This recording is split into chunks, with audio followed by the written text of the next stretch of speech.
दोस्तों, आज की कहानी के अंदर एक कत्ल हो जाता है।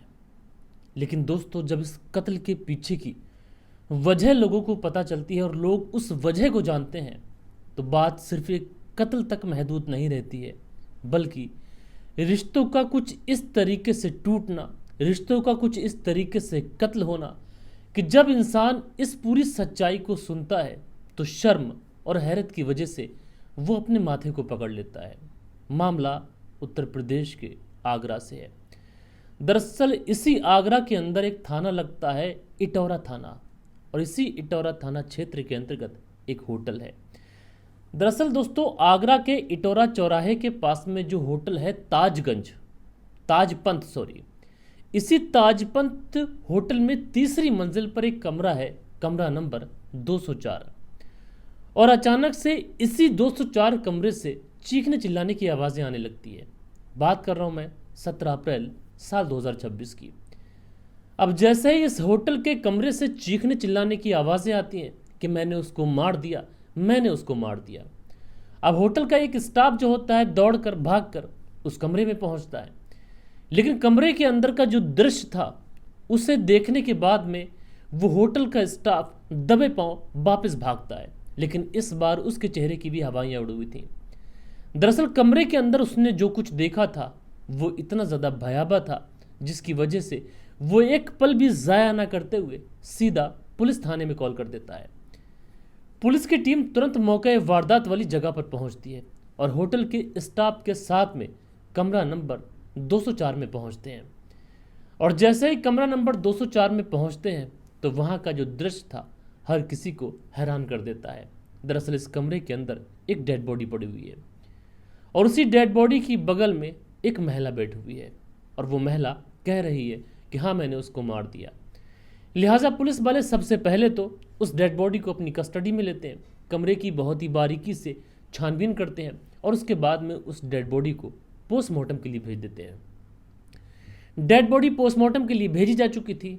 बात साफ थी, कोई ऐसी छानबीन की, कुछ पोस्टमार्टम की रिपोर्ट की ज़रूरत थी नहीं पुलिस को छानबीन को आगे बढ़ाने के लिए, क्योंकि जो कत्ल था वो साफ वो महिला एक्सेप्ट कर रही थी कि उसने कत्ल किया है। लिहाजा पुलिस वाले सबसे पहले उस महिला से ही पूछताछ करते हैं, पूछते हैं तुम कौन हो और तुम्हारा क्या नाम है। तो ये महिला बताती है कि उसका नाम प्रीति है, जो कि ककुआ की रहने वाली है। प्रीति जो कि शादीशुदा है और उसके 2 बच्चे भी हैं। उसके पति का नाम अजय है। लिहाजा फिर पुलिस पूछती है कि अगर तुम शादीशुदा हो तो फिर तुम इस पुरुष के साथ में तुम यहाँ क्या कर रही थी और आखिरकार तुमने इसका कत्ल क्यों किया, क्या वजह रही।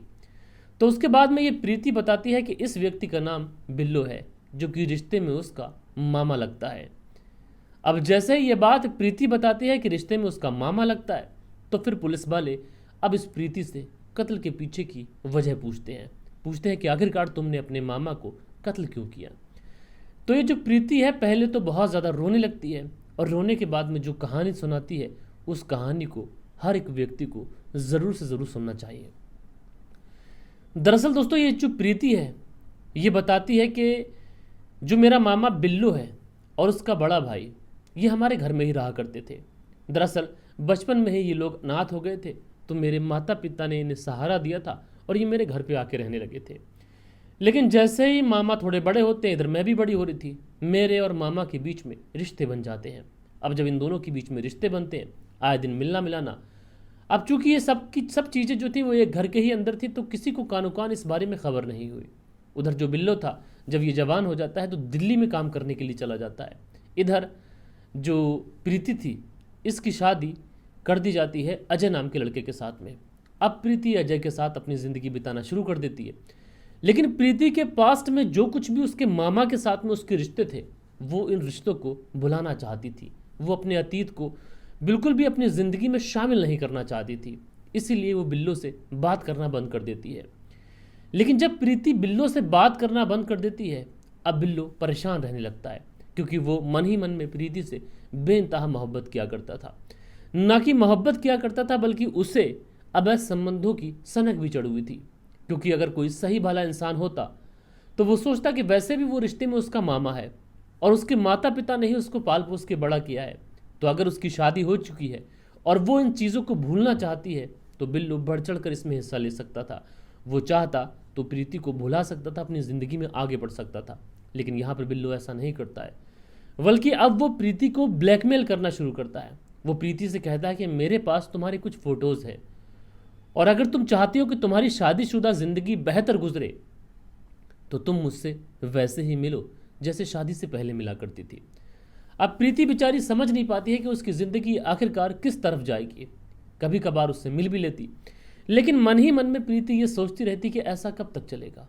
वो शादी कर चुकी है, उसके 2 बच्चे हो चुके हैं और अगर उसके पति को ये चीज़ें कभी पता चलेंगी तो उसका पति उसको बोलेगा कि तुमने उसको धोखा दिया। और मैं अपने पति की नज़रों में गिरना नहीं चाहती, क्योंकि प्रीति का पति भी उसको बेइंतहा मोहब्बत किया करता था। इसीलिए प्रीति अपनी शादी की पहले वाली ज़िंदगी को भूलना चाहती थी, जो एक बेहतरीन स्टेप था। लेकिन इधर जब बिल्लू बार बार प्रीति को ब्लैकमेल करता तो प्रीति मन में जल्दबाजी में एक ऐसा फैसला ले लेती है जिसकी वजह से एक नहीं बल्कि कई जिंदगियां पूरी तरीके से तबाह बर्बाद हो जाती हैं। दरअसल प्रीति फैसला लेती है कि वो बिल्लो को अब इस दुनिया से हमेशा हमेशा के लिए हटा देगी, वो उसका कत्ल कर देगी।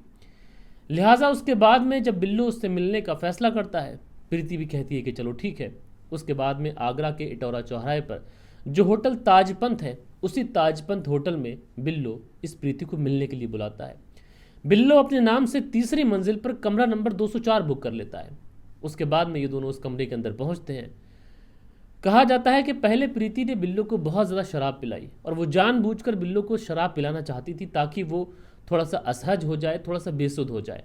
और उसके बाद में बड़ी ही बेरहमी के साथ में वो बिल्लो का कत्ल कर देती है और कत्ल करने के बाद में वहीं पर ज़ोर ज़ोर से चीखने लगती है कि मैंने उसका कत्ल कर दिया, मैंने उसका कत्ल कर दिया। जैसे मानो उसके सर पर कितना बड़ा बोझ था, उसने उस बोझ को उतार दिया।